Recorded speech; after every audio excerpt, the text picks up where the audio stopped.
கிறிஸ்தியஸுக்குள்ளான உங்கள் அனைவருக்கும் சமாதானம் உண்டாவதாக. இன்றைய தியானத்திற்காக எடுத்துக்கொள்ளப்பட்ட வேத வசனம் சங்கீதம் 55:22. கர்த்தர் மேல் உன் பாரத்தை வைத்துவிடு, அவர் உன்னை ஆதரிப்பார், நீதிமானை ஒருபோதும் தள்ளாடவிட்டார். ஆமேன். இங்க வாசிக்கப்பட்ட இந்த சங்கீதத்தில் சங்கீதக்காரர் சொல்றாரு, நம்முடைய பாரங்களை, நம்முடைய கஷ்டங்களை, நம்முடைய பிரச்சனைகளை என்ன செய்யணுமா? கர்த்தர் மேல் வச்சிடணுமா. அதுதான் பேதுருல கூட சொல்றாரு, அவர் உங்களை விசாரிக்கிறவரானபடியால் உங்கள் கவலையெல்லாம் அவர் மேல் வைத்து விடுங்கன்னு சொல்லி.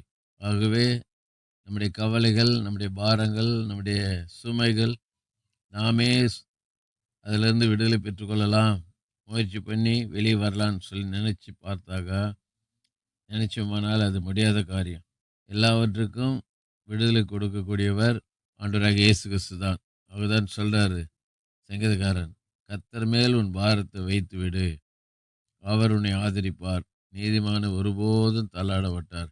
ஆகவே கிராமங்களில் பழைய காலத்தில் பார்க்கும்போது தலைமையில் சுமை சுமந்துக்கிட்டு போகும்போது பாதி வழி போகிற வழியில் ஓரத்தில் சுமை தாங்கி கல் ஒன்று இருக்கும்.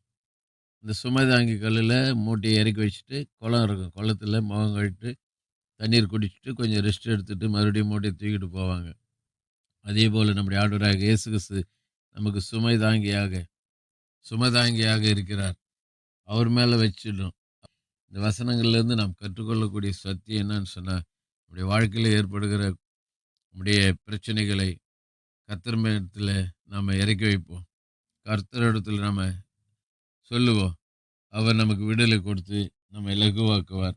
ஆகதான் இந்த வசந்த முடிவில் சொல்றாரு, நீதிமானை ஒருபோதும் தள்ளாட மாட்டார். நீதிமானை ஆண்டவர் ஒருபோதும் என்ன செய்ய மாட்டாரா? தள்ளாட விட மாட்டார். ஆகவே இப்படிப்பட்ட தெய்வத்தை நாம் ஆராதிக்கிறோம். உண்மையாய் அவரை நாம் பின்பற்றுவோம். அவருடைய சத்தியத்தை கீழ்ப்படிந்து வாழ்வோம். கர்த்தர் நம்மை ஆசீர்வதிப்பாராக. ஜெபிப்போம். நேசிக்க நல்ல தகப்பனே, இந்த நாளில் கொடுத்த நல்ல வார்த்தைக்கு நன்றி. இந்த வார்த்தைகளை பிடித்து கொண்டு ஆண்டவரே உடைய அடிச்சூட்டையில் நடந்து ஆண்டவரே நாங்கள் எங்கள் பாரத்தில் இருந்து விடுதலை பெற்றுக்கொள்ள கிருபை செய்யும். கேட்ட செய்தி, வாசித்த அந்த வசனத்தின் பிரகாரம் நாங்கள் செயல்பட கிருபைத்தார். இயேசு நாமத்தில் பிதாவே, ஆமென்.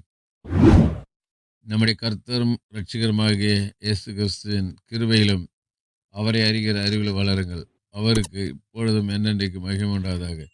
நம்முடைய கர்த்தராகிய இயேசு கிறிஸ்துவின் கிருபை உங்கள் அனைவரோடு கூட இருப்பதாக. ஆமென், ஆமென், ஆமென்.